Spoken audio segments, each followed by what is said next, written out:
Un cordial y respetuoso saludo a los señores apoderados, partes, secretarios y demás asistentes a esta audiencia de carácter virtual. Y nos constituimos en la audiencia pública dentro del proceso 2017, 457. Por favor, esperen un segundo, que es que estoy corriendo tanto que no tengo. Los demandantes es la sociedad.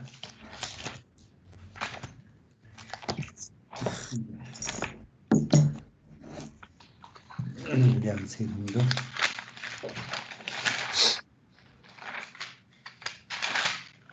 Inversiones Sáenz Quintana SAS contra Seguros del Estado.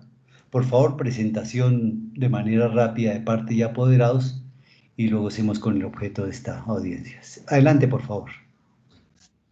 Buenos días, buenas tardes a todos. Mi nombre es Luis Alejandro Aguilar Roa, identificado con cédula de ciudadanía 80845-338, tarjeta profesional 202928, apoderado de Inversiones Sáenz y Quintana como accionante. Por favor, ¿quién más está en parte demandada? Buenas tardes, señor juez. Buenas tardes a todos los presentes. Mi nombre es María Angélica Forero Poveda, identificada con cédula de ciudadanía 1075-663-348 de Zipaquirá y portadora de la tarjeta profesional 248846, expedida por el Consejo Superior de la Judicatura. Actúo en la presente diligencia como apoderada judicial de Seguros del Estado S.A. demandada. ¿Alguna parte más, Eder? ¿Algún representante, alguna de Seguros del Estado o de la inversión? No hay nadie más conectado. Bueno, doctores, entonces, salvo que me propongan algún acuerdo conciliatorio, procedemos a la audiencia y conciliación. A la sentencia, por favor. ¿Alguna propuesta, por favor, o no? Por parte de Seguros del Estado, no, doctor. Parte demandante. No, señor. Bueno, entonces vamos a proceder a la sentencia tal como habíamos quedado. Y en primer lugar, pues el despacho se va a pronunciar sobre los presupuestos procesales y en el punto de ellos decimos que en este proceso pues se encuentran satisfechos y como lo ha dicho la jurisprudencia y la doctrina, tratándose de los presupuestos procesales son aquellos requisitos indispensables para que se trabe y se desarrolle el proceso en legal forma. Y se han clasificado como demanda en forma, capacidad para hacer parte, capacidad para comparecer al proceso y juez competente. Entonces, y sobre ellos no hay, como decíamos desde el inicio, ningún reparo. Y de otro lado, habiendo hecho los debidos controles de legalidad, no es que observa causal de nulidad alguna que invalide en todo o en parte lo actuado. En segundo lugar, pues tenemos en materia de legitimación que entre demandante y demandada existe una relación jurídico-material vinculante consistente en una póliza de seguro de cumplimiento particular número 6445-10-100-5730, por lo que podemos decir que no existe reparo en este aspecto, ¿no? En tanto que en esta póliza actúa como el tomador commodities de Colombia SAS, asegurado el demandante y beneficiario el demandante y aseguradora pues la empresa Seguros del Estado. Ahora, el problema jurídico pues consiste en desentrañar si hay lugar a que se declare que Seguros del Estado incumplió el contrato de seguro póliza número 64-4510-15730, de la cual el demandante es asegurado y como consecuencia se declare que se configuró el siniestro objeto de cobertura de la póliza, condenando a la aseguradora a pagar la suma que se determine en esta sentencia. O en su lugar, pues hay lugar a declarar las excepciones o alguna de las excepciones propuestas por la demandada, teniendo en cuenta lo dispuesto en el artículo 282 del Código General del Proceso. Bueno, los hechos de manera, vamos a relatarlos muy sucintos, los hechos que sirvieron de apoyo a la causa pendiente de esta demanda, que los vamos a relatar de manera muy sucinta. Es que en primer lugar, pues hubo un contrato de arrendamiento que dijimos entre el arrendador, fue Inversiones Sáenz y Quintana, arrendatario Commodities de Colombia SAS, celebrado el 15 de octubre de 2016 con un término de 12 meses. Y tenemos además que para garantizar el cumplimiento de las obligaciones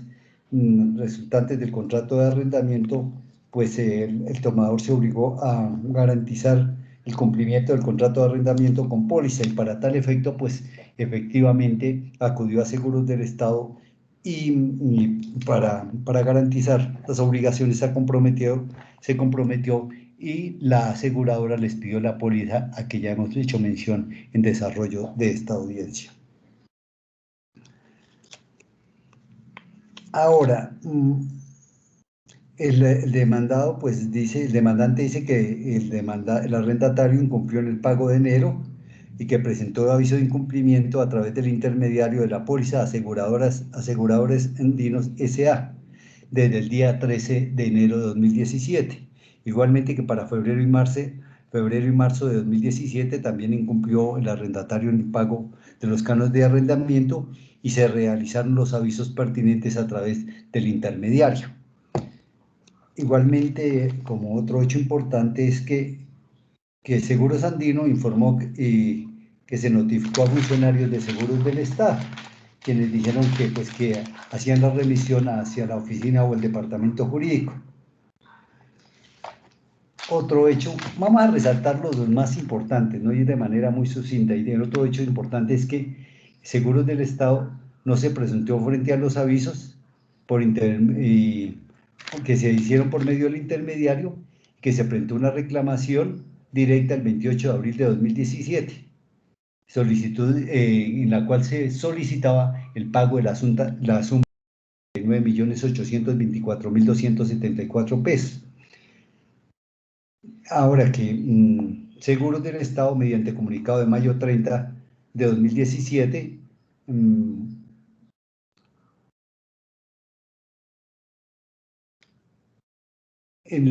reconoce un pago por la suma de 33.072.714 y objeta el pedimento, la reclamación hecha por la demandante. La demandante pues presentó el 15 de junio de 2019 requerimiento a Seguros del Estado para que reconociera su obligación de indemnizar el 100% del valor asegurado. Y en comunicación de 5 de julio amplió la objeción inicial Seguros del Estado en comunicado, indicando que la terminación era del contrato por agravación del riesgo asegurado y por el incumplimiento de la cláusula de garantía, y aumentó el monto de la indemnización a 83.072.714, informando que dicha suma correspondía al pago de los cánones de enero y febrero del año 2017.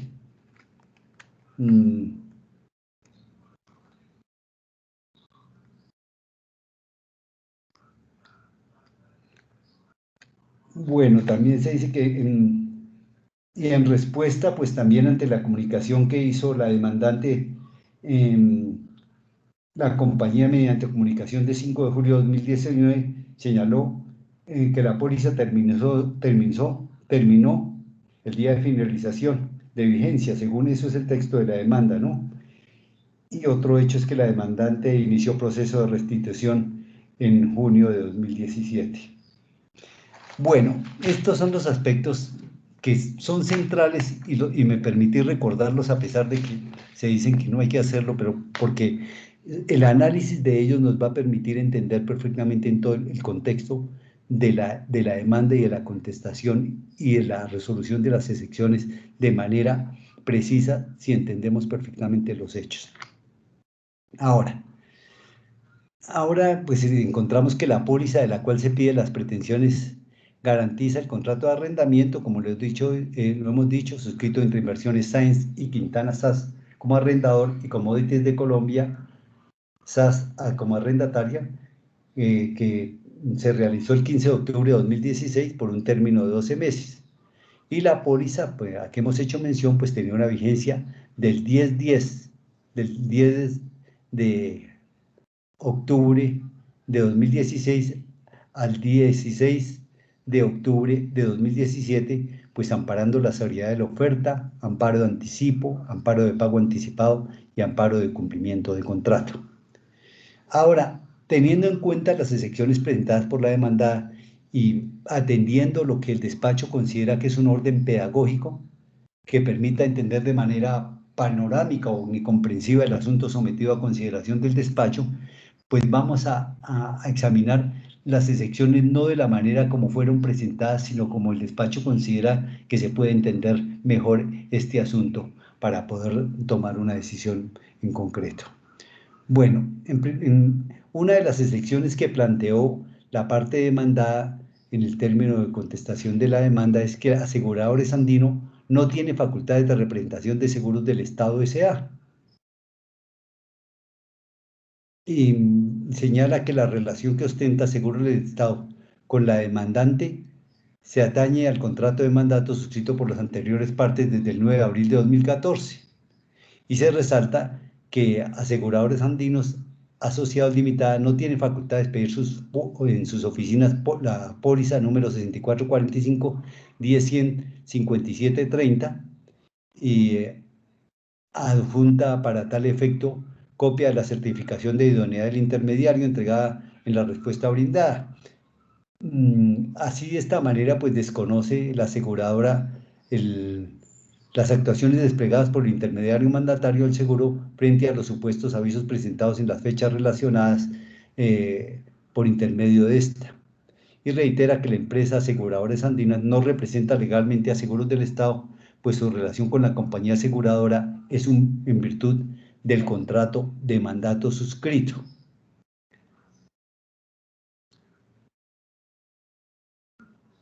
En apoyo de ello, pues acompañó el contrato de mandato y también funda su petición en lo dispuesto en el Estatuto Orgánico del Sistema Financiero, artículos 41 y 42. Y reitera que el objeto del contrato de mandato se limita a la promoción, suscripción, expedición, recaudo de primas respecto de la expedición de pólizas de cumplimiento judicial y responsabilidad civil extracontractual de Seguros del Estado S.A. dentro de los límites que se señalan en la segunda de este contrato. Y concluye pues nuevamente el pedimento con el que titula la excepción. Pues bien, lo siguiente son las consideraciones que vamos a hacer sobre este aspecto, sobre esta sección. Y vamos a señalar que en desarrollo de la industria del seguro intervienen varios sujetos, entre los que naturalmente se destacan las empresas aseguradoras y los consumidores de seguros, extremos de la relación contractual generalmente. Sin embargo, en dicho desarrollo pues actúan los intermediarios de seguros, sujetos que actúan en la etapa del precontrato o negociación del seguro y durante la ejecución del mismo. Esto nos permite determinar que en el ramo asegurador el desarrollo de la prestación de los servicios se puede hacer de dos maneras: de manera directa o mediante la intervención de terceros intermediarios. Ahora, sobre la naturaleza de los intermediarios de seguros, vamos a traer a conocimiento de esta audiencia una decisión de la Corte Suprema de Justicia, la sentencia SC 2342 de 2018, magistrado ponente el doctor Tolosa Villabona, de 26 de junio de 2018,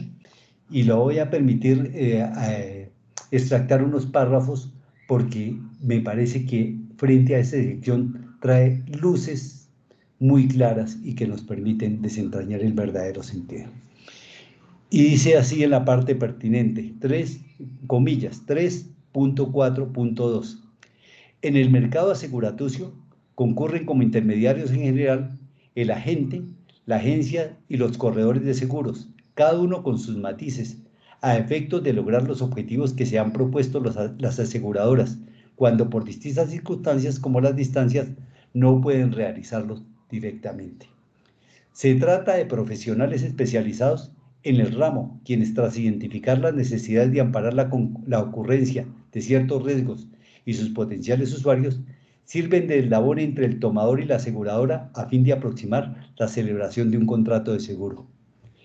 Ese proceso de interrelación permite ampliar el espectro de actuación de los empresarios aseguradores en cuanto a través de otra persona natural o jurídica, según sea el caso, pueden alcanzar los fines que persiguen y a su vez masificar sus productos en el mercado. 3.4 3.2.1.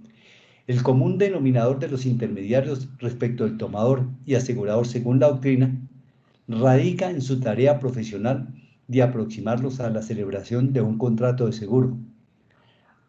Al decir de esta Corte, en alusión al agente y a la agencia, su función, entre otras, se circunscribe a promover para la compañía respectiva la celebración del contrato de seguro.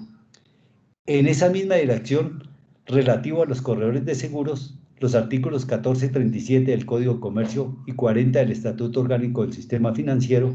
al facultarlos exclusivamente para ofrecer seguros, promover su celebración y obtener su renovación. Igualmente, con relación a los agentes,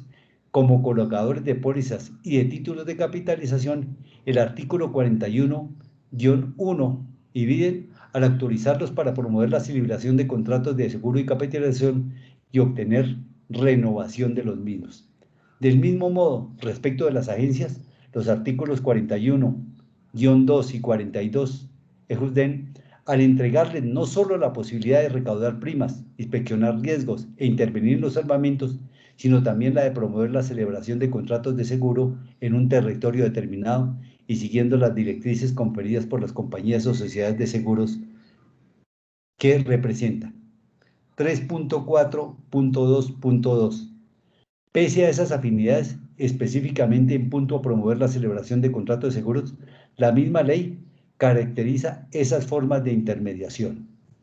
Los agentes de seguro, sean dependientes, ligados por un contrato de trabajo o independientes, con sujeción a un contrato mercantil, se predican únicamente de las personas naturales, artículos 41, número 5 del Estatuto Orgánico del Sistema Financiero. La agencia de seguros, por su parte, hace relación a la oficina donde, mediando el respectivo convenio, se desarrolla la actividad en pro de las aseguradoras. Regla cuarta del decreto 2605 de 1993, vigente para la época. En los términos del artículo 41, numeral tercero del Estatuto Orgánico del Sistema Financiero, solamente podrán ser dirigidas por personas naturales y por sociedades de personas. En cambio, los corredores de seguros, atendiendo expreso mandato legal, deben constituirse en sociedades anónimas e indicar dentro de su denominación, para su uso exclusivo, las palabras corredor de seguros o corredores de seguros, así lo establece el texto 101, inciso primero de la Ley 510 de 1999. 3.4.2.3. En ese orden de ideas, debe seguirse que los intermediarios de seguro, en cualquiera de sus especies, no actúan en nombre propio, sino por cuenta o representación de otros. No obstante, conforme a la jurisprudencia constitucional, los agentes, los agentes y las agencias de seguros se diferencian de los corredores de seguros en que mientras los primeros ejercen una labor de representación de las compañías de seguros, los corredores ejercen su labor de intermediación de manera independiente. Ahí se cita una sentencia, la 354 de 20 de mayo de 2009 de la Corte Constitucional. Bueno, seguimos. Sigue diciendo la sentencia. Los corredores de seguro, en consecuencia, no son parte del contrato de seguro cuya celebración promueven, simplemente en forma autónoma, esto es, sin ninguna vinculación de dependencia, mandato o representación, reglas del artículo 1340 y 1347 del Código de Comercio, ponen en contacto a quien lo concluyen. Las agencias y los agentes de seguros, estricto sensu, tampoco lo son, pues únicamente tienen calidad de partes de la seguridad del tomador. Claro está, sin perjuicio de la responsabilidad solidaria que esa clase intermediaria les puede acabar en virtud de la ley, de la relación laboral o del respectivo convenio. La razón de ser estriba en el carácter de representantes de las aseguradoras, que las aseguradoras les ha conferido el precepto 101, inciso segundo de la ley 510 de 1999. 3.4.8. En definitiva, memórase, la agencia, el agente y el corredor son instituciones relacionadas entre sí por cuanto median frente al cliente o posibles tomadores de seguros en la obtención y celebración del respectivo contrato para la materialización de la relación aseguraticia tomador-aseguradora. 3.4.8.1. No obstante, el corredor ejerce su actividad de manera independiente por cuenta propia, en su nombre y representación, a pesar de someterse a controles legales y administrativos en el ejercicio de actividad profesional, de tal modo que en la vida cotidiana están desvinculados de las aseguradoras porque son independientes en su ejercicio. El agente también es intermediario, pero sigue las pautas de la agenciada o aseguradora, pues descansa en un vínculo contractual expreso, de hecho, observando cierta dependencia. La aseguradora responde por el agente, pero este actúa en su nombre, con o sin su exclusividad, evento este último en el que funge como simple vinculado. Como se advirtió desde el punto de vista normativo, el numeral primero del artículo 40 del Estatuto Orgánico del Sistema Financiero, que incorporó el artículo 1347 del Código de Comercio, define los corredores de seguros como las empresas constituidas o que se constituyan como sociedades comerciales cuyo objeto social exclusivamente ofrecer seguros, promover su celebración y obtener su renovación a título de intermediarios entre el asegurado y el asegurador. En cambio, las agencias colocadoras de seguros, según el numeral segundo del artículo 41 del mismo estatuto, en punto de su singularidad representativa, las define como entidad y forma contractual que, comillas, representa a uno o varias compañías de seguros en un determinado territorio con las facultades mínimas señaladas en este capítulo. Mientras el numeral tercero agrega que las agencias de seguros solamente podrán ser dirigidas por personas naturales y por sociedades de comercio colectivas en comandita simple o de responsabilidad limitada, conforme a las normas mercantiles vigentes sobre la materia. El numeral primero del mencionado artículo 41 también permite como agentes colocadores de pólizas de seguro y de títulos de capitalización a las personas naturales que promuevan la celebración de contratos de seguro y de capitalización y la renovación de los mismos en relación con una o varias compañías de seguros o sociedades de capitalización.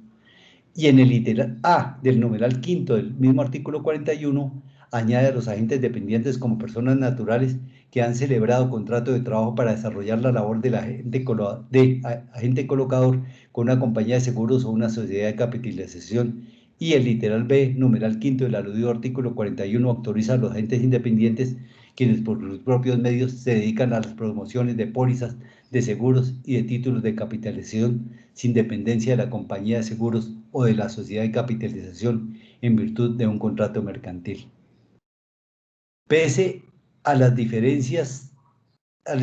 vicisitudes en la figura de la agencia en el marco de los seguros y en su relación con el corredor, es esencial el carácter representativo que adopta la agencia en nombre de la compañía agenciada, ostentando la calidad de representante, de tal modo que prolongan la entidad agenciada, ante todo cuando se conviene en forma exclusiva, mientras que los corredores no revisten ese encargo y en el ordenamiento patrio son sociedades anónimas debidamente inscritas que ejercen su actividad en forma independiente y autónoma frente a las aseguradoras, actuando como auténticos intermediarios sin atarse permanentemente con estos. Son los genuinos intermediarios que ejercen su actividad al margen de la relación aseguraticia entre asegurado y asegurador, puesto que actúan en su propio nombre y representación. Bien, me parece que esta sentencia que es tan nueva y sobre la cual no habían luces en materia clara, ni en orden constitucional, ni en orden legal, pues claramente, ni en orden jurisprudencial, pues yo creo que nos trajo la suficiente luz y esto nos permite establecer que estas pautas traídas a colación, si bien en un primer plano indican la representación de los intermediarios de seguros en cualquiera de sus modalidades, posteriormente, pues acudiendo a la interpretación de la jurisprudencia constitucional relacionada con el tema, da explicaciones de orden legal y de carácter constitucional a cada una de las instituciones que conforman los intermediarios de seguros, como son los agentes, las agencias y los corredores de seguros, precisando pues que los primeros y los segundos indiscutiblemente representan a las compañías de seguros, situación que no se genera con los corredores de seguros, por cuanto este ejerce su actividad de manera independiente, por cuenta propia, en su nombre y representación, de tal modo que en la vida cotidiana están desvinculadas de los asegurados que piden, porque son independientes en su ejercicio. La conclusión es absolutamente diáfana que los agentes de seguros, como es el caso de seguros aseguradores andinos, pues es una agencia y representa a la entidad, representa pues a seguros del Estado. Porque si fuera pues otro tipo de entidad, pues tendría que adoptar la Tenían que dar la forma de sociedad anónima o actuarle la palabra de corredor de seguros o corredores de seguros ya, tal como lo manda el texto del 101 del inciso primero de la ley 510 de 1999. Y esto nos permite llegar a una conclusión de que aseguradores andinos ya representa la demanda en el contrato de seguro, que es fundamento en este proceso, y por lo tanto el medio efectivo propuesto no procede. Bueno, vamos a estudiar ahora la parte correspondiente a la prescripción del contrato de seguro, artículo 1080 y artículo 94 del Código General del Proceso. Y la parte pertinente es que dice la demandante, para sustentar este medio efectivo, que dice que en el proceso se observa que a la fecha ha operado el fenómeno extintivo de las obligaciones de conformidad con lo dispuesto en el artículo 1081 del Código de Comercio.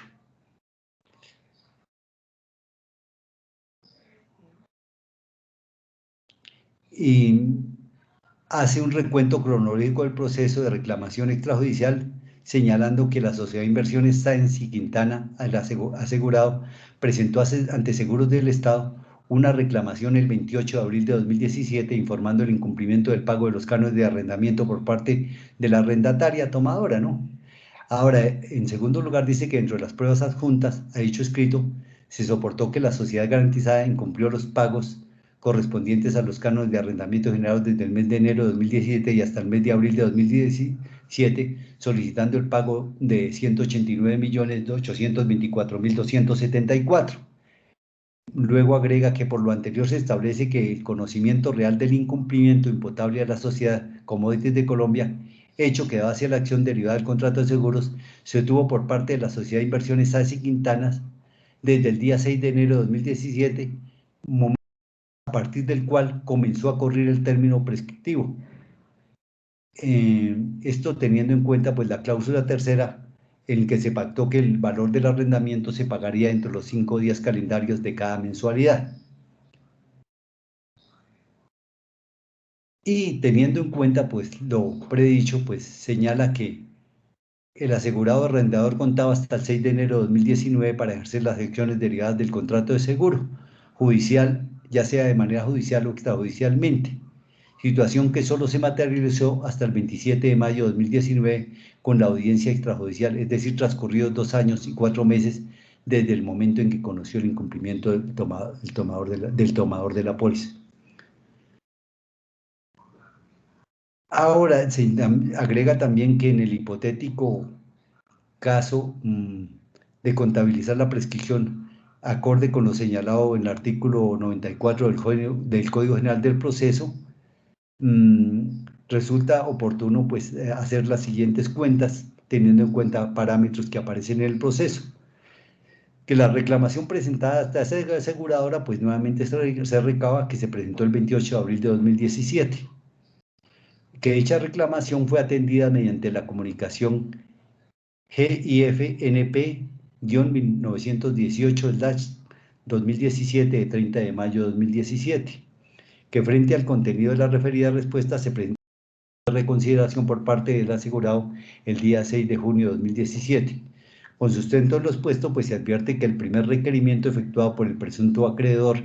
a su presunto deudor se realizó el 28 de abril de 2017, por lo que la iniciación de la contabilización del término de prescripción de las acciones derivadas del contrato de seguro comenzó desde tal fecha y hasta el 28 de abril de 2017.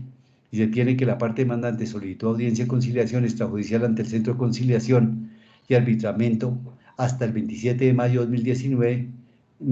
pues ya habían transcurrido un mes después de haber acaecido el término prescriptivo contemplado en el artículo 1081 del Código de Comercio.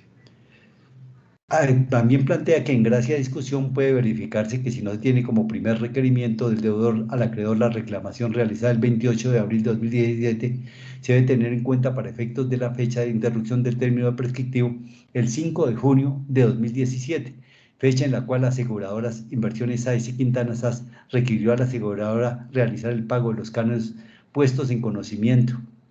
de enero a junio de 2017, esto después de haber Seguros del Estado reconocido una suma de dinero como indemnización. Debe indicarse entonces que desde el 5 de junio de 2017 se interrumpió el término de prescripción del contrato de seguros, es decir, que a partir del 5 de junio comenzó a correr de nuevo el término prescriptivo, previsto en el artículo 1080. Por lo tanto, la parte demandante debía solicitar el pago de la indemnización judicialmente a más tardar dentro de los 2 años siguientes, esto es decir, hasta el 5 de junio de 2019. Y como se puede observar con las pruebas aportadas, se tiene que Inversiones Sáenz solicitó audiencia de conciliación ante el Centro de Conciliación el 27 de mayo de 2019, la cual suspendió el término de prescripción por 29 días, es decir, hasta el 26 de junio de 2019, fecha en la que se realizó la audiencia de conciliación y se dio cumplimiento a lo prescrito en el artículo 2 de la Ley 640. Y además se tiene en cuenta que la demanda fue radicada el 31 de julio de 2019. La parte demandada pues descorrió el traslado de las excepciones y sobre esta pues señaló que se presentó una interrupción natural de la prescripción el día 5 de julio de 2017 derivado del reconocimiento de la obligación de indemnizar por la compañía y el reconocimiento expreso de la acreditación de la ocurrencia y cuantía del seguro contratado. Esto de conformidad con el artículo 2359 del Código Civil. Y ahora teniendo en cuenta pues, que la solicitud para llevar a cabo la diligencia de conciliación extrajudicial se presentó el 27 de mayo de 2019, pues se suspendió por única oportunidad el término de prescripción hasta por 3 meses, o para el caso hasta la obtención del registro de la correspondiente acta, es decir, hasta el 3 de julio de 2019, por lo tanto se suspendió por un periodo de 38 días. Y así las cosas, pues no hay lugar a declarar la prescripción solicitada. Bueno,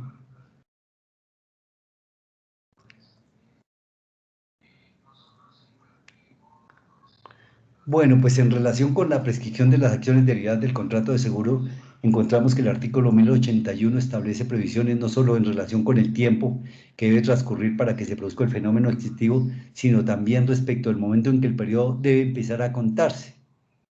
La norma dice lo siguiente: la prescripción de las acciones que se deriva del contrato de seguro o de las disposiciones que lo rigen podrá ser ordinaria o extraordinaria. La prescripción ordinaria será de 2 años y empezará a correr desde el momento en que el interesado haya tenido o debido tener conocimiento del hecho que hace la acción. No vamos a ir sino a esta parte del artículo, porque aquí hemos encontrado que se propone una prescripción de carácter ordinario. Pues al señalar la disposición transcrita, pues los parámetros para la determinación del momento a partir del cual empiezan a correr los términos de prescripción,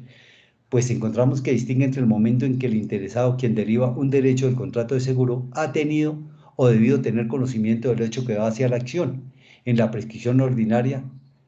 y el momento del nacimiento del derecho, independientemente de cualquier circunstancia y aun cuando no se puede establecer si el interesado tuvo o no conocimiento de tal hecho en la extraordinaria. Ahora, pues se destaca entonces que el conocimiento real o presunto del hecho que va hacia la acción como rasgo que diferencia la prescripción ordinaria de la extraordinaria, pues tanto en la primera exige la presencia de este elemento subjetiva y en la segunda no. Ahora, al hacer una interpretación del artículo 1081, resulta necesario en cada caso concreto establecer la naturaleza de la prestación reclamada, puesto que será esta la que determine en últimas cuál es el hecho que va hacia la acción, tratándose de prescripción ordinaria y el momento el cual nace el respectivo derecho en caso de la extraordinaria. Pues como lo ha determinado la Corte Suprema de Justicia, estas acciones no siempre tienen su origen en un solo hecho o acontecimiento, pues este varía conforme al interés de su respectivo titular, tomador, asegurado, beneficiario o asegurador.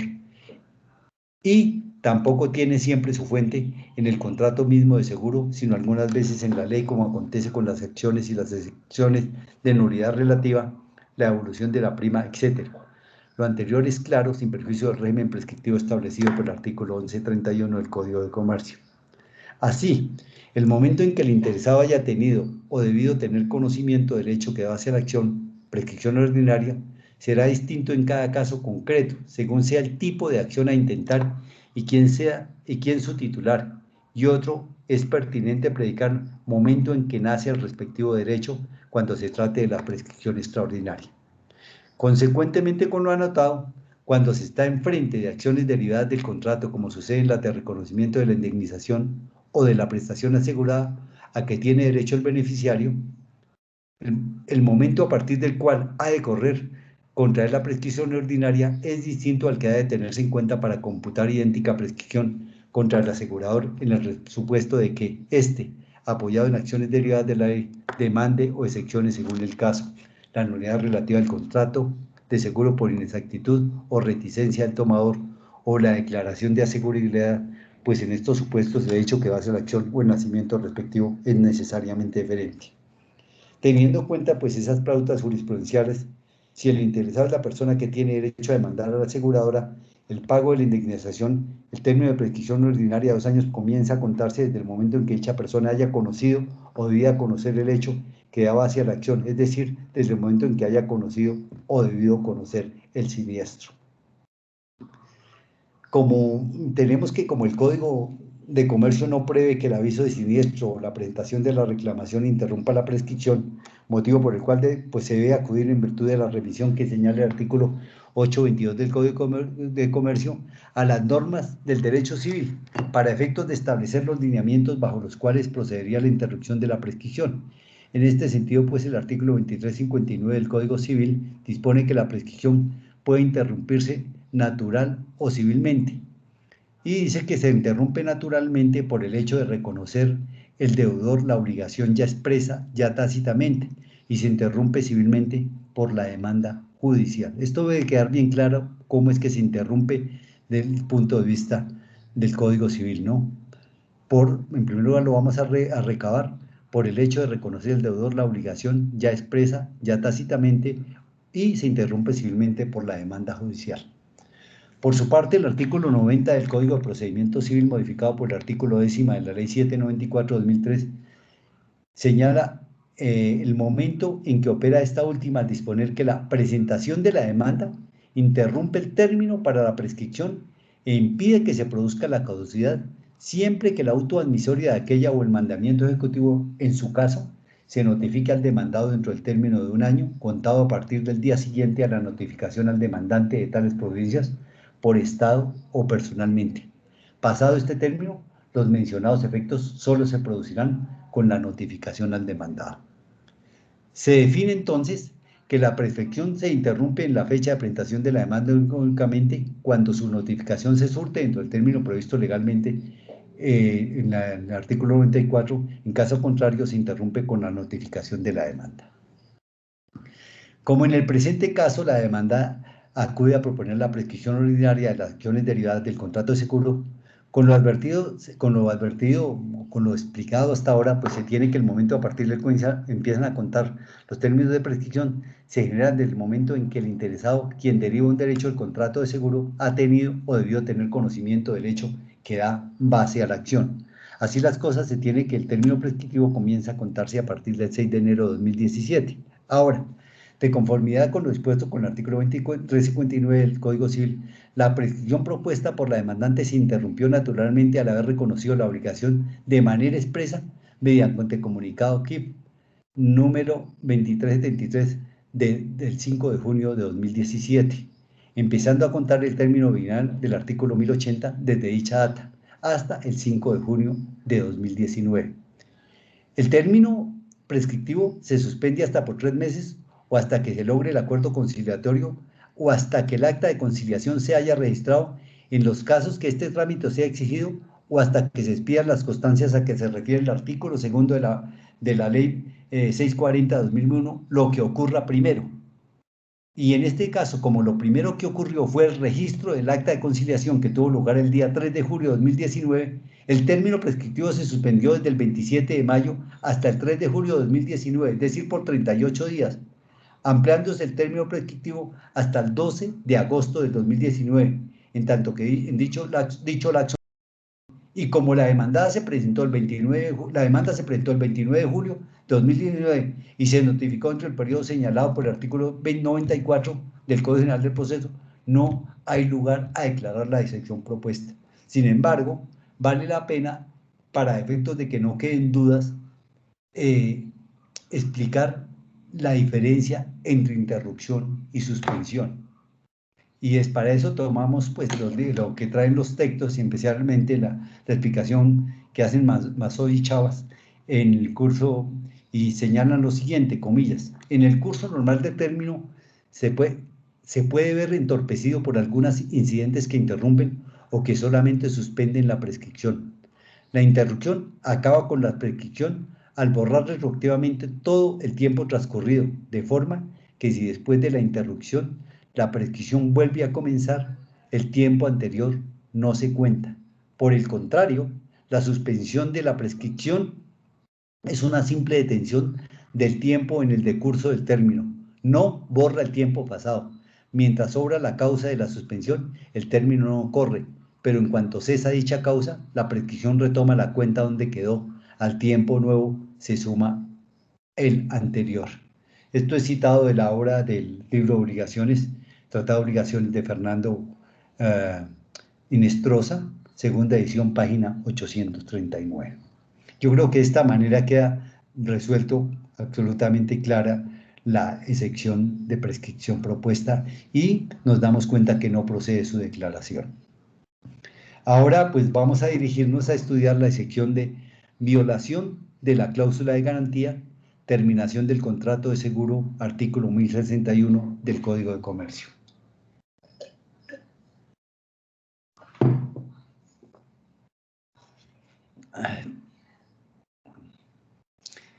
Y encontramos que para sustentar el medio exectivo, la demandada nos dice que la garantía pactada se estableció en la parte final del objeto del contrato de la póliza número 64-45-10-100-5730 en los siguientes términos. Comillas, el asegurado se obliga a informar a la compañía aseguradora dentro de los 10 días siguientes al conocimiento del incumplimiento. Es decir, que el asegurado se obligó a informar a la aseguradora del siniestro dentro de los 10 días siguientes al conocimiento de como lo que se llama el incumplimiento, que en este caso sería el pago de los cánones de arrendamiento. También se afirma que la demandante en su calidad de asegurado incumplió la cláusula de garantía contenida en el contrato de seguro al no dar aviso del incumplimiento del arrendatario dentro del término otorgado en la misma, incumpliendo y desatendiendo la obligación aceptada por el asegurado, lo que conllevó a la terminación del contrato de seguro a partir del momento de la infracción. También agrega que la solicitud de reconsideración realizada por la demandante el 5 de junio de 2019 se remitió junto con la solicitud de un documento con el que se pretendía soportar la oportuna notificación del incumplimiento del tomador. Empero la misma fue radicada en Aseguradores Andinos Limitada, sociedad que no representa a la compañía aseguradora. El aviso de incumplimiento se debió realizar en el lugar de notificaciones pactada. Y tenemos que, pues, frente a esa posición de la demandada, la demandante se pronuncia señalando que el artículo 1061 señala los requisitos para que una cláusula tenga la calidad de ser considerada de garantía dentro del contrato de seguro y además señala que los efectos de ese incumplimiento no operan de manera automática y son facultativos de la compañía ejercer o no sus consecuencias legales. En tal sentido, el texto al que hace referencia a la pasiva dice que no tiene las características para ser considerada una cláusula de garantía. Y además dice que no existió la emisión de ningún anexo de terminación de la póliza inicialmente emitida, se remitió una certificación por parte de la compañía señalando que la póliza estuvo vigente hasta la fecha de terminación de su vigencia y no se realizó devolución de primas al tomador de la póliza por terminación anticipada del contrato. Bueno, vamos a resolver esto teniendo en cuenta estos argumentos que va a explayar el despacho. Está aprobado pues la existencia del contrato de seguro, sobre esto no hay duda, ¿no? Al revisar la póliza vemos que en dicho documento no aparecen pactadas cláusulas que se denominan expresamente como de garantía. Por lo tanto, corresponde examinar el despacho si la obligación contenida en la carátula del contrato que apunta a que la demandante está obligada a informar a la aseguradora la ocurrencia del siniestro dentro de los 10 días siguientes del conocimiento del incumplimiento, tiene o no la calidad de cláusula de garantía, tal como lo señala la demandada en el escrito de oposición en el escrito de las excepciones, o por el contrario, como lo plantea la parte demandante, no tiene dicha calidad, no, por no tener las características y además por los argumentos que ya indicamos. En el caso, pues, ahora tenemos que gran parte de los alegatos de conclusión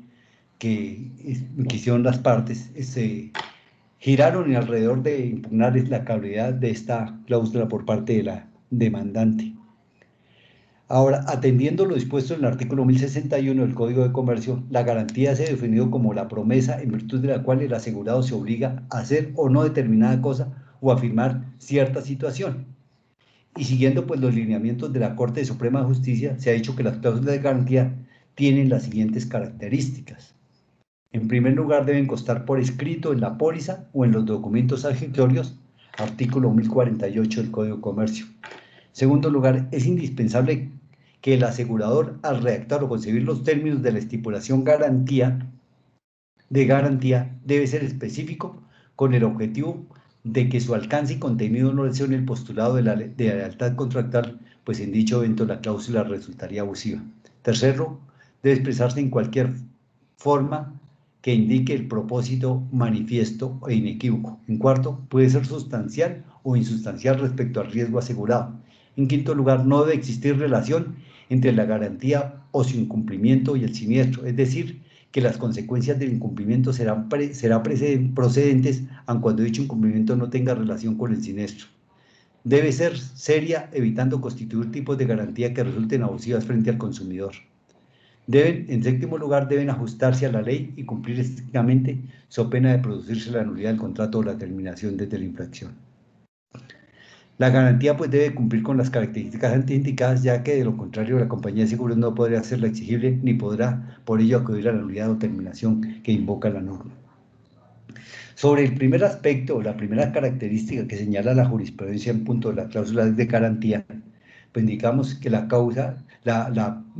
cláusula se encuentra en el cuerpo de la póliza, en el objeto del contrato. Sobre los numerales 2 y 3 que apuntan a que es indispensable que el asegurador, al redactar o concebir los términos de estipulación de la garantía, debe ser específico con el objetivo de que su alcance y contenido no sea de actividad contractual, y el tercero, que expresarse en cualquier forma que indique un propósito manifiesto inequívoco. Decimos que como la compañía aseguradora es la que redacta la póliza y por ello los términos de la garantía, las estipulaciones deben estar ceñidas a sus características, precisando su alcance y contenido, so pena de constituirse en abusiva por no respetar la lealtad contractual. Y dicha afirmación surge porque a la aseguradora se le obliga a redactar los términos de la estipulación de manera específica y que, en cualquier forma, que indique el propósito manifiesto e inequívoco, es decir, que no genere duda. Sobre este aspecto, la Corte Suprema de Justicia, en sentencia de casación de la Sala Civil de 2 de febrero de 2001, expediente 5670, y igualmente en casación de 21 de mayo de 2012, expediente 7288, señaló lo siguiente, comillas, en la formación de un contrato y específicamente en la determinación de las cláusulas llamadas a regular la relación así creada, pueden darse conductas abusivas, ejemplo prototípico de las cuales lo suministra el ejercicio del llamado poder de negociación por parte de quien, encontrándose de hecho o por derecho en una posición dominante en el tráfico de capitales, bienes y servicios, no solamente ha señalado desde un principio las condiciones en que se celebra determinado contrato, sino que en la fase de ejecución o cumplimiento de este último le compete el control de dichas condiciones, configurándose en este ámbito un supuesto claro de abuso cuando, atendidas las circunstancias particulares que rodean el caso, una posición de dominio de tal naturaleza resulta siendo aprovechada por acción o por omisión con detrimento del equilibrio económico de la contratación. Y que lo abusivo o despótico en este tipo de cláusulas, que pueden estar presentes en cualquier contrato y no solo en los de adhesión o negocios tipo, se acentúa aún más si se tiene en cuenta que el asegurador las inserta dentro de las condiciones generales del asegurador, que en cuenta que el asegurador las inserta dentro de las condiciones generales del contrato, esto es, en aquellas disposiciones de naturaleza abolitiva y por tanto negocial a las que adhiere el tomador sin posibilidad real o efectiva de controvertirlas, en la medida en que han sido prediseñadas unilateralmente por la entidad aseguradora, sin dejar espacio, por regla general, para su negociación individual.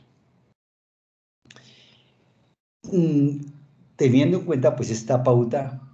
se sabe que en el derecho patrio el asegurador no puede abusivamente imponer al tomador o al asegurado garantías que sean contrarias a la buena fe ubérrima que gobierna el contrato de seguro, a punto que en cumplimiento de las características memorados 2 y 3 se entiende que las pólizas deben ser claramente redactadas y explicadas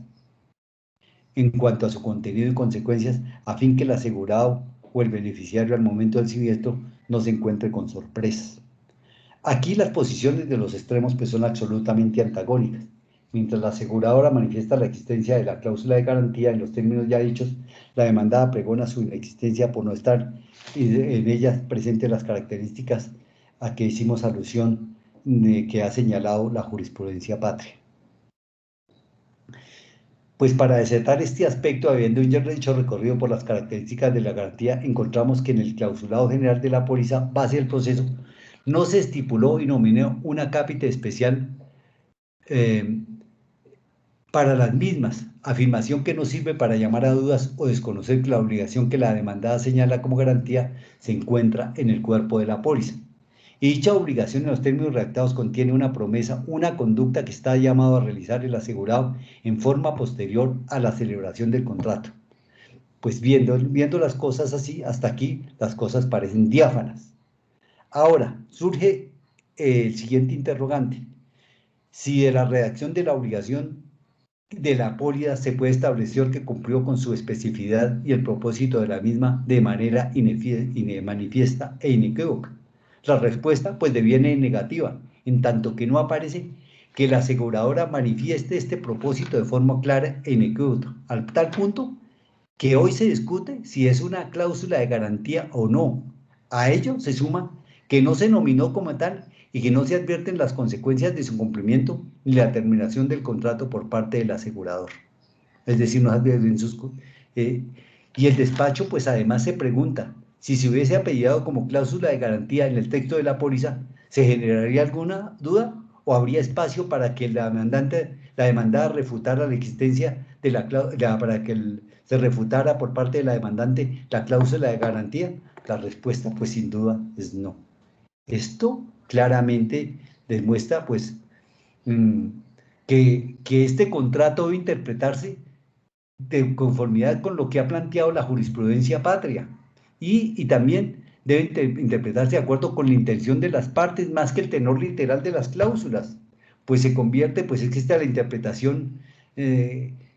cuando tiene en cuenta la intención de las partes se convierte, como lo ha pregonado la Corte Suprema, en una hermenéutica primígena, más genuina, más explicativa, en que se tiene en cuenta pues la intención y por eso debe recurrirse a ella, teniendo que lo que en el transcurso del proceso se denominó pues como cláusula de garantía no tiene tal naturaleza ni puede evidenciarse de la voluntad de los contratantes tal propósito ni sus consecuencias. En la proposición del medio efectivo, pues la demanda recuerda que la solicitud de reconsideración de 5 de julio realizada por la demandada se remitió junto con la solicitud de un documento con el que se pretendía soportar la oportuna notificación del incumplimiento del tomador, expresando que la misma fue radicada en Aseguradores Andinos, sociedad que nos representa la aseguradora, pero debemos tener en cuenta que este aspecto ya fue decidido al estudiar la sección que se denominó como Aseguradores Andinos no tiene funciones de representación de seguros del Estado. Ahora, en presencia de una cláusula de garantía incumplida, la aseguradora, si la hace efectiva, pues está facultada para terminar anticipadamente el contrato de seguro. Y en el plenario se evidencia que en comunicación de NP 1918-2017 de 30 de mayo de 2017 reconoce una indemnización de 33.072.714 correspondiente al canon de enero. Y señala también la improcedencia al reconocimiento de indemnización de los meses de febrero, marzo y abril de 2017 por incumplimiento de la garantía, por no informar dentro de los 10 días siguientes. Y con fundamento en lo expuesto y el artículo 61 termina el contrato de seguro como consecuencia del desconocimiento de la garantía. Además de ello, pues tenemos que en comunicación de seguros del Estado, Inversiones Sáenz y Quintana, con referencia a póliza de cumplimiento número 644510-100-5730 de 5 de julio de 2017. En ella se mencionan las comunicaciones de 6, 12 y 16 de junio de 2017, y dentro de las consideraciones que hace la compañía aseguradora se refiere al amparo de cumplimiento que garantiza el contrato de arrendamiento. Igualmente se refiere al incumplimiento por parte del arrendatario tomador con relación a los cánones de enero a junio de 2017 y reconsidera el pago reconociendo la suma de 83.072.714 de los cánones de enero y febrero de 2017. Y la determinación se sustenta además en el incumplimiento de obligaciones de evitar la extensión y propagación del siniestro por parte del asegurado, dejando la prolongación de estos efectos ante el transcurrir del tiempo, a pesar de haber conocido la ocurrencia del siniestro desde enero de 2017, sin adelantar ningún tipo de acción ni ejercer el derecho tendiente a recuperar el bien objeto de arrendamiento. También agrega que, o memora que la terminación del contrato de seguro por agravación del estado de riesgo, artículo 1060 del Código de Comercio, dijo que el hecho de permitir la extensión y propagación del siniestro representa agravación del riesgo asegurado por no haberse adoptado las medidas para su contención,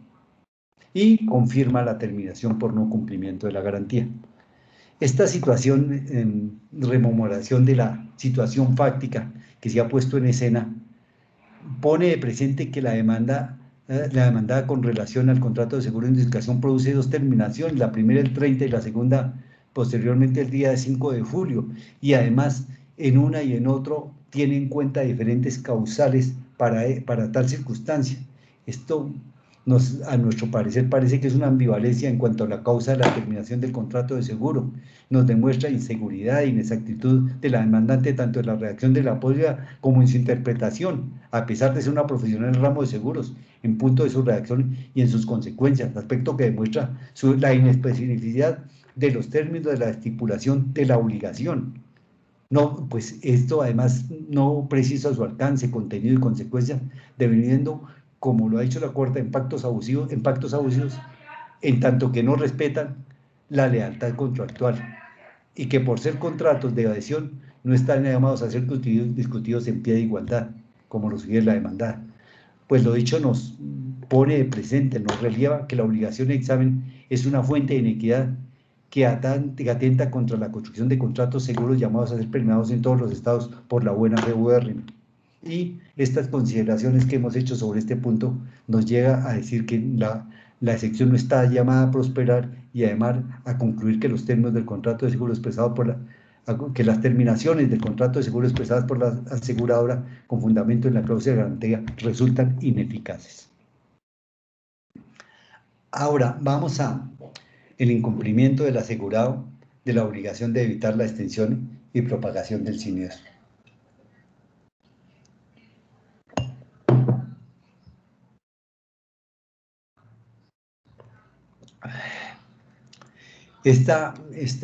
Se hace consistir esta excepción en el artículo 1074 del Código de Comercio en cuanto dispone la obligación de evitar la extensión y propagación del siniestro, en que una vez ocurrido el siniestro, el asegurado estará obligado a evitar su extensión y propagación y a proveer al salvamento de las cosas aseguradas.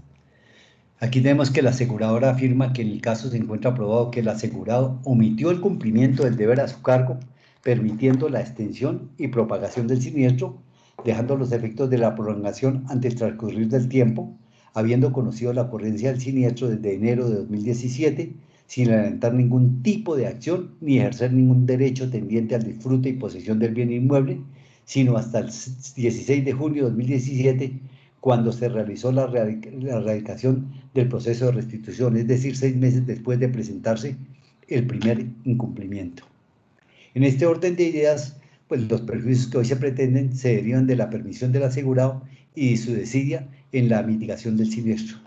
El actuar del asegurado fue descuidado y despreocupado. Así las cosas, la obligación incumplida por el tomador arrendatario con posterioridad al mes de febrero de 2017 no puede ser objeto de reconocimiento, en tanto que ante el primer incumplimiento no adelantó ningún tipo de acción para evitar la propagación del siniestro y mitigar su cuantía, resultando los efectos de tal decisión desprovistos de cualquier tipo de cobertura con cargo a la póliza ya mencionada. Y la otra posición de la parte demandante es que reitera que estamos frente a un seguro de cumplimiento, dentro del cual la custodia del riesgo se encuentra a cargo del tomador y de ninguna manera el asegurado puede evitar la extensión y propagación del siniestro. Pues de poder hacerlo tal como señala la compañía, no se requeriría de un contrato de póliza.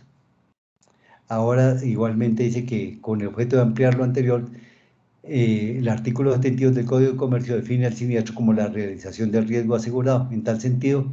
para el caso, el riesgo asegurado resultó ser el incumplimiento de las obligaciones contractuales de la firma arrendataria, compañía sobre la cual la sociedad que representó no tiene pues injerencia alguna.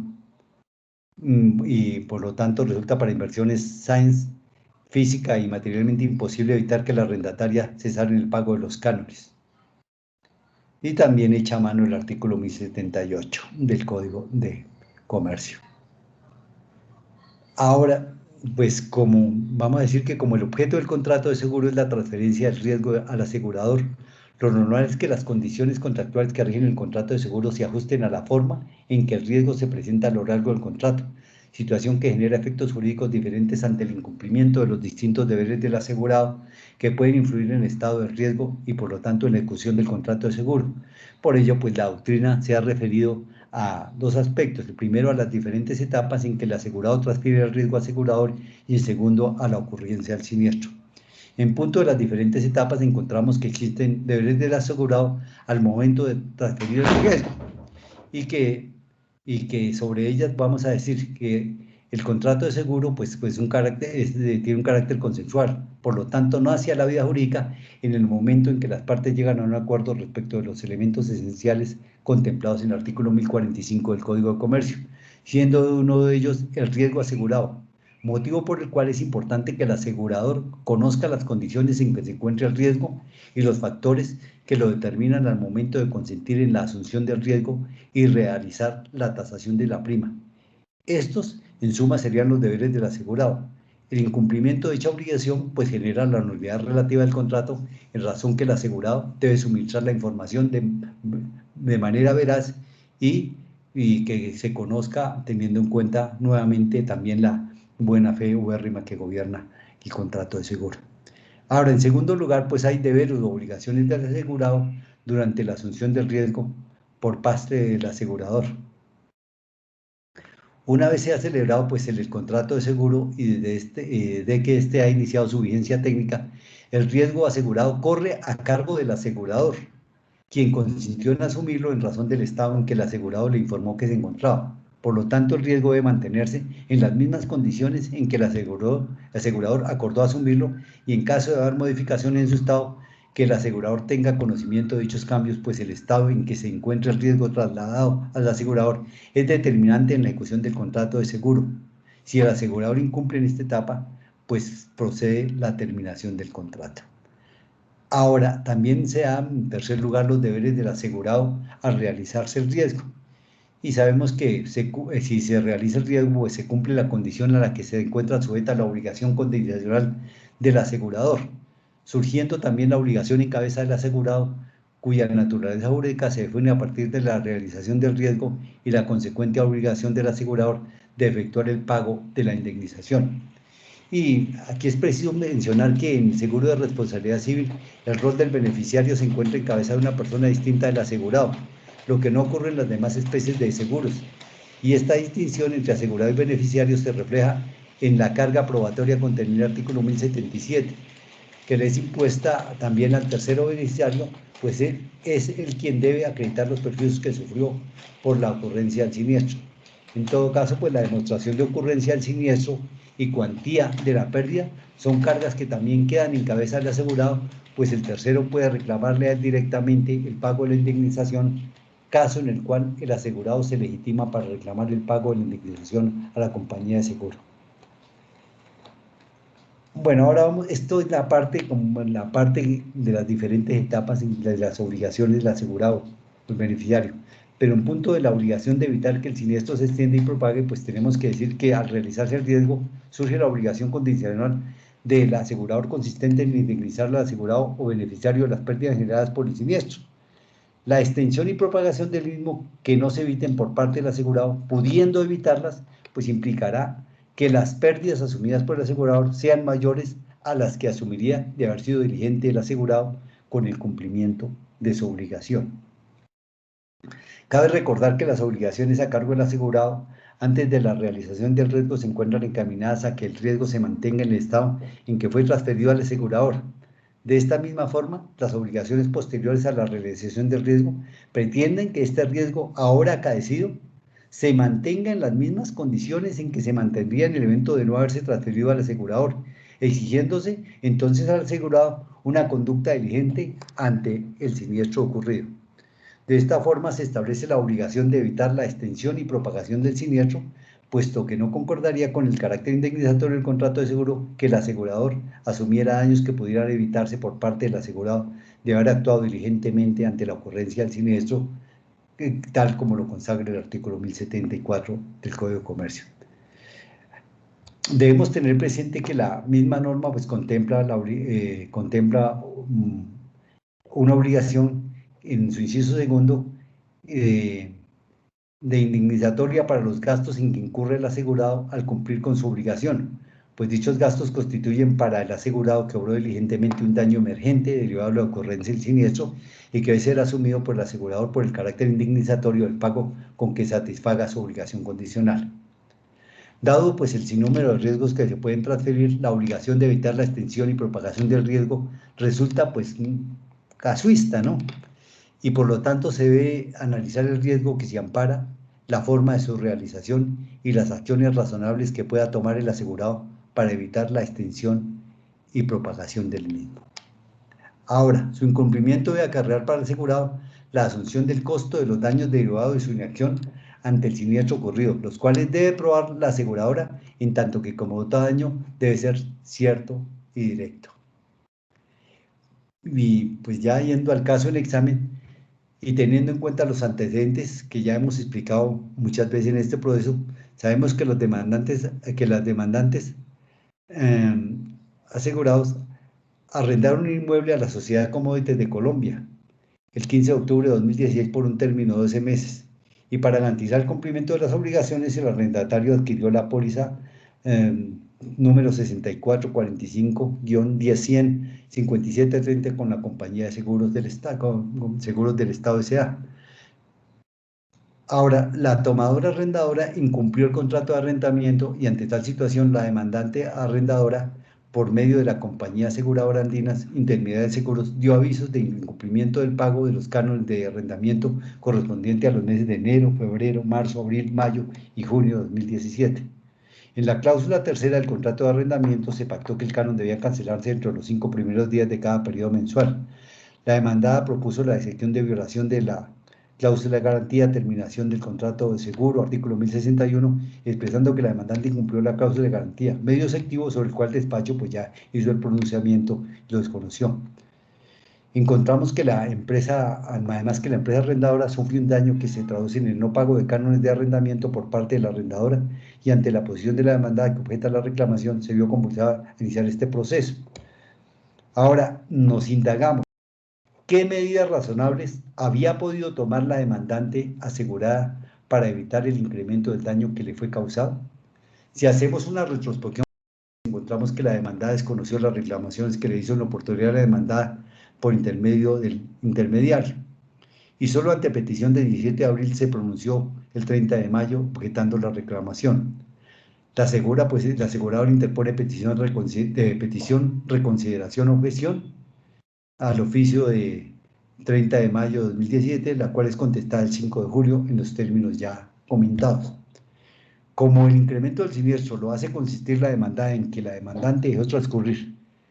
el tiempo habiendo conocido la ocurrencia del siniestro desde enero de 2017, sin adelantar ningún tipo de acción ni ejercer ningún derecho tendiente al disfrute e imposición del inmueble, sino hasta el 16 de junio de 2017, cuando se realizó la erradicación del proceso de restitución, es decir, 6 meses después de presentarse el primer incumplimiento,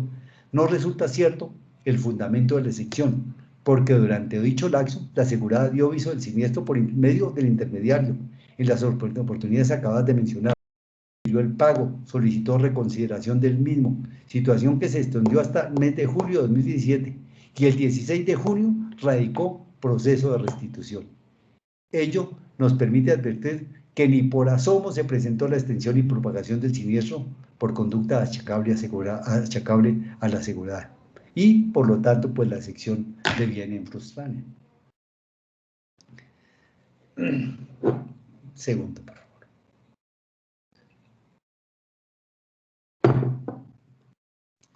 Vamos con la sección de terminación del contrato de seguro por agravación del estado del riesgo.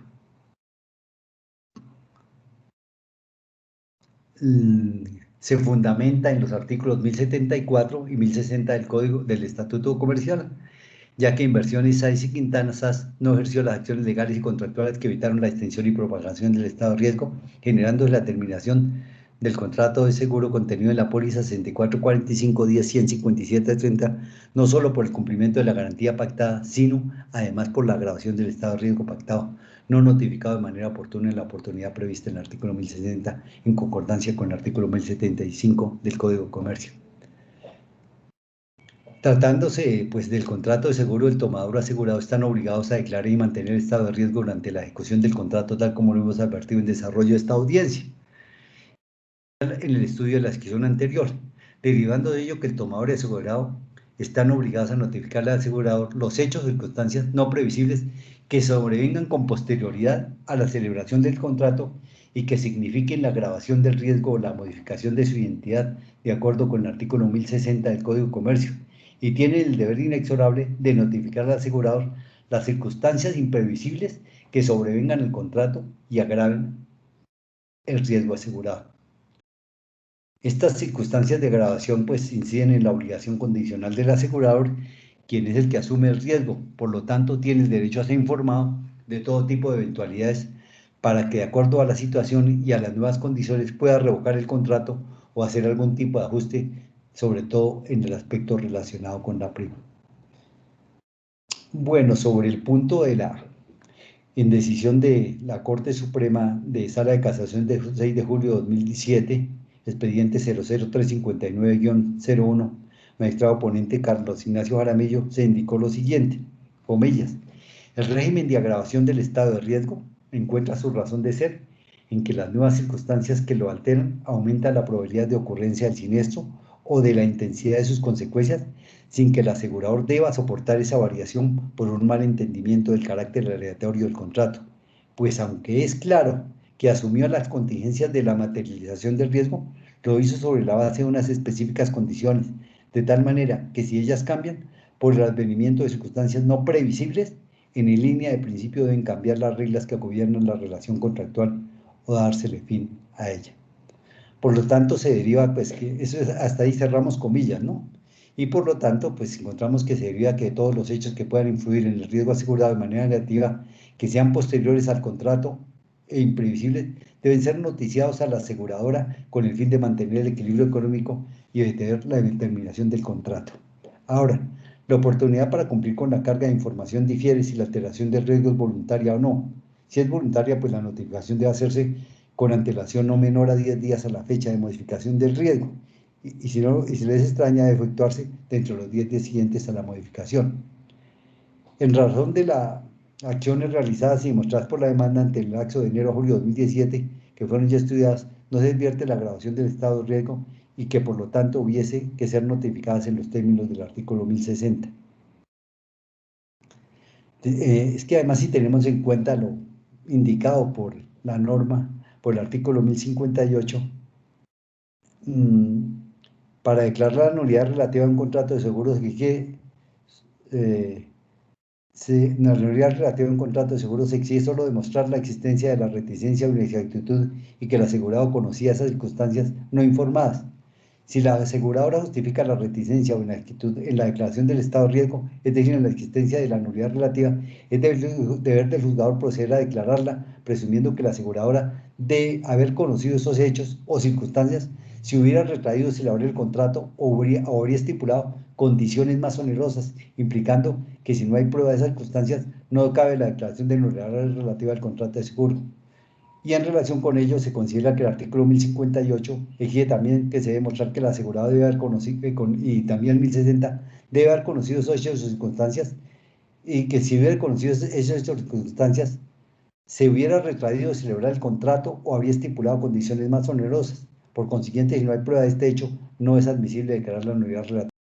En este orden de ideas se estima que para que se configure la nulidad relativa o la terminación, la nulidad relativa y sea declarada por la autoridad, deben demostrarse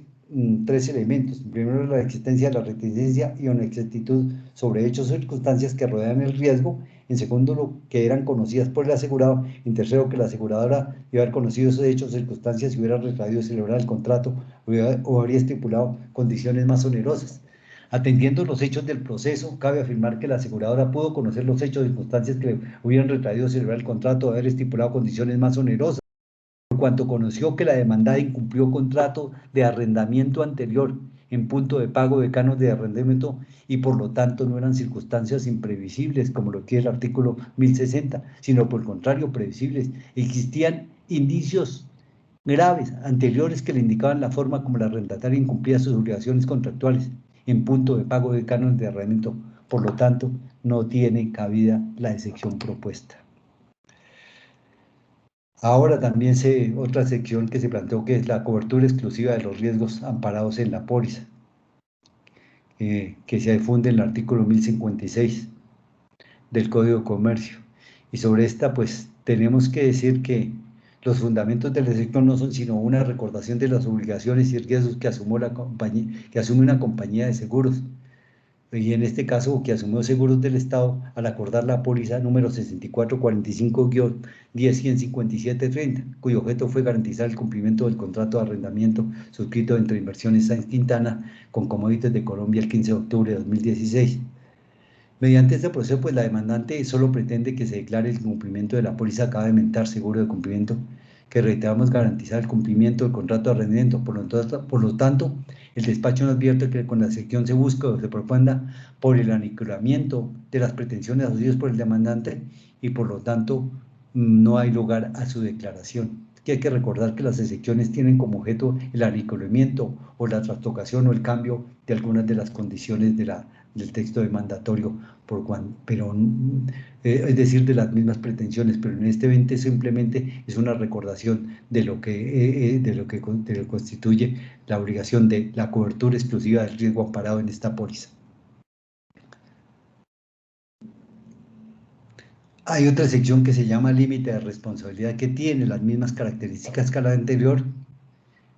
que sea que debe condenar, en eventual caso de condenarse por el límite asegurado. Y también hay otra que se rotuló o denominó como genérica, y sobre esta el juzgador no encuentra hechos o circunstancias que den pie o pauta para ello. Ahora, no encontrando el despacho probado de excepción alguna de las propuestas por el extremo,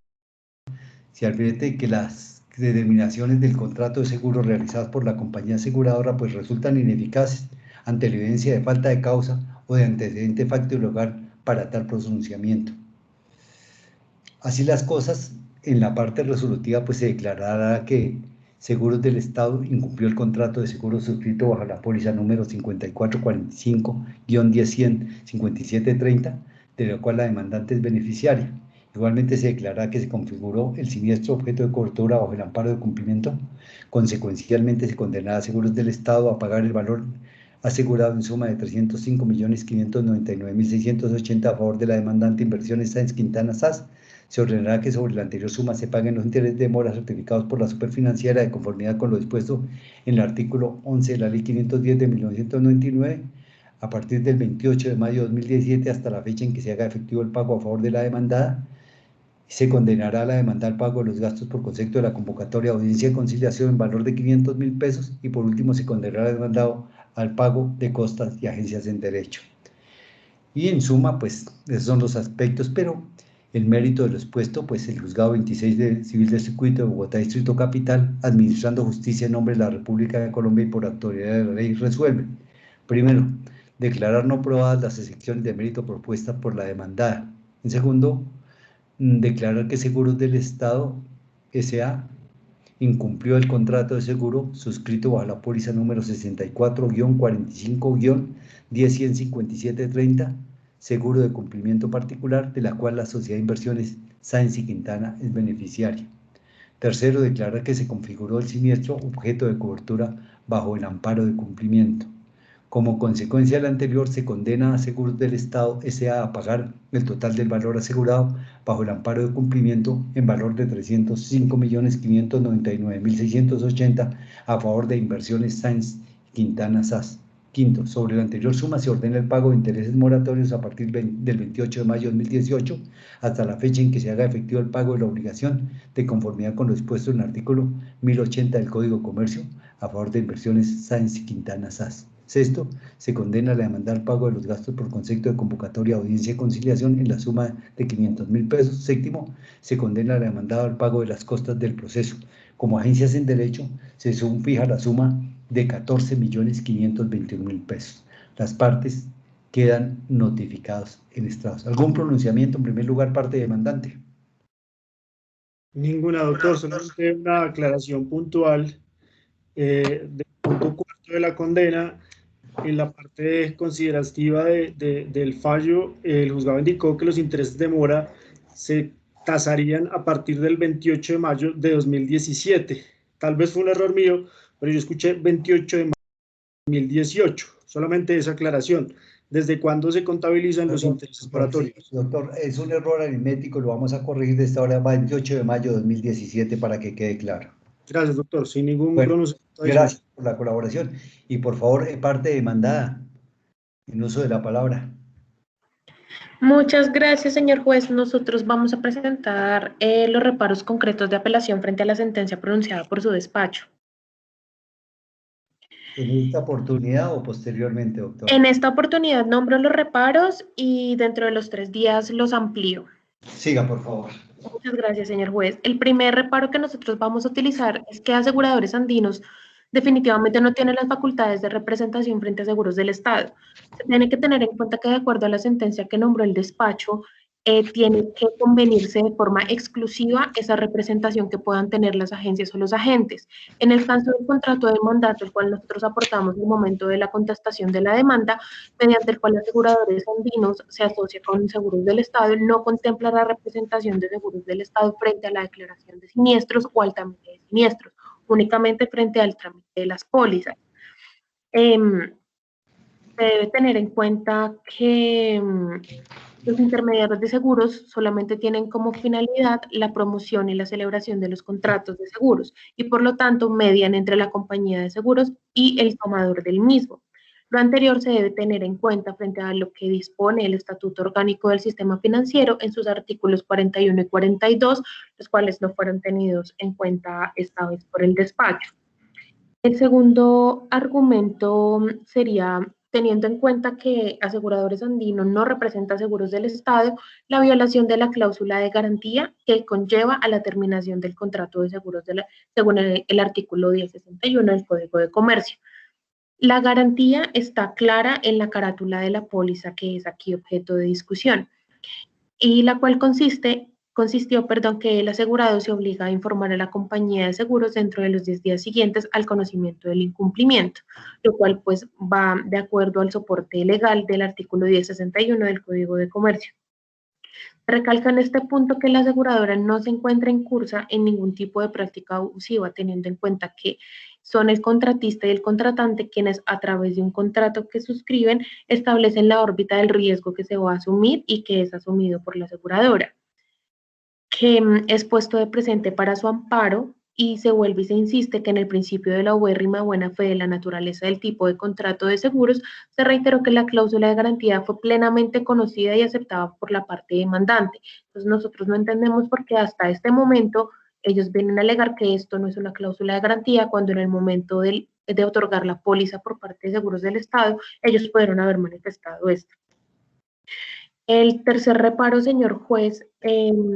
debe tener en cuenta la agravación del estado del riesgo. No es que la aseguradora no haya sido contundente o haya tenido algún tipo de confusión frente a la terminación del contrato de seguros. Lo que pasa es que acá ocurrieron 2 terminaciones simultáneas. La primera, la terminación por el incumplimiento de la garantía, que fue de pleno conocimiento de la parte demandante, y la segunda, la terminación por la agravación del estado del riesgo de acuerdo al artículo 1060 y también al 1074. Se observa en pues en este proceso que se extendió y se propagó el siniestro por parte del demandante. ¿Por qué? Porque es que no es lo mismo que haya un incumplimiento de un mes de un canon de arrendamiento a un incumplimiento de 6 meses de un canon de arrendamiento. Si dentro del primer mes el demandante se pudo dar cuenta que estaban incumpliendo con el canon de arrendamiento o inclusive dentro del segundo mes, ¿por qué esperar hasta que se prolongue en el tiempo ese siniestro, hasta que se prolongue en el tiempo ese riesgo, hasta llegar a los 6 meses de incumplimiento para ahí sí hacer las acciones judiciales correspondientes para recuperar el inmueble arrendado y a darle el aviso de forma correcta a la aseguradora, tal cual también se plantea en la carátula de la póliza, donde están las direcciones de notificaciones que tiene la aseguradora para poder atender los siniestros, los cuales son la sucursal expedidora, que en este momento era NISA, y la Oficina Principal de Seguros del Estado. Como el resultado del transcurrir del tiempo sin que el accionante adoptara ninguna medida, fue lo que hizo que se agravara el estado del riesgo y obrara la terminación del contrato de seguros de acuerdo al 1060. Como cuarto punto, señor juez, está el incumplimiento del asegurado frente a la obligación de evitar la extensión y propagación del siniestro, lo cual pues compartiría argumentos con la terminación del contrato de seguros, teniendo en cuenta que en el proceso se probó plenamente que el asegurado omitió el cumplimiento del deber a su cargo, permitiendo que el siniestro se extendiera y se propagara. Y por último, señor juez, quisiéramos llamar la atención frente a la prescripción del contrato de seguros, de acuerdo al artículo 1080 del Código de Comercio y 94 del Código General del Proceso. Teniendo en cuenta que el argumento del despacho es que se interrumpió el 5 de junio del 2017, teniendo en cuenta que nosotros hicimos un ofrecimiento y reconocimos el pago del primer canon de arrendamiento del primer mes, se tiene que exponer acá que de acuerdo al artículo 94, ni el reconocimiento de pago, ni la reclamación, ni la objeción son causales de interrupción de la prescripción del contrato de seguros. Igual se tiene que tener en cuenta que la interrupción de esa prescripción solamente será procedente cuando se dé inicio al respectivo proceso judicial o se suspenderá en virtud de la solicitud de conciliación extrajudicial por un término que no podrá exceder a los 3 meses, circunstancias que no se materializaron en este caso. En ese orden de ideas, afirmar que el reconocimiento indemnizatorio efectuado fue lo que interrumpió naturalmente la prescripción, no solamente es un grave error, sino también implica un claro desconocimiento del ordenamiento legal, por cuanto el 94 no tiene contemplada esta causal como una interrupción de la prescripción. Siendo así, señor juez, esos son los argumentos que nosotros ampliaremos dentro de la oportunidad que nos da la ley. Bueno, entonces teniendo en cuenta que en debida oportunidad se ha presentado recurso de apelación por la parte demandada, se concede ante el superior Sala Civil del Tribunal Superior de Bogotá en el efecto devolutivo y para el cumplimiento de lo dispuesto en el artículo 324, es decir, las copias del proceso, ordenaremos que Secretaría, en los términos indicados en el artículo 324, expida las copias, las copias digitales y las envíe al superior. Nuevamente recalcamos que en el término indicado en el artículo 324. No siendo otro el objeto de la presente diligencia, se da por culminada y agradecemos su colaboración. Buena tarde. Muchas gracias, señor juez. Muchas gracias, doctor. Que estén muy bien. Feliz tarde. Muchas gracias al despacho y a todo su equipo. Muchas gracias por la definición del proceso y por el actuar que han tenido en el curso de todo el proceso. Sabemos que esta pandemia ha sido durísima para todos, igual también para Seguros del Estado. Son la contraparte que actuaron con absoluta diligencia. Entonces, todas las partes y a los intervinientes les agradezco mucho y bueno, ojalá salgamos fortalecidos de verdad, como todo el mundo dice. Un abrazo para todos, que estén muy bien. Gracias.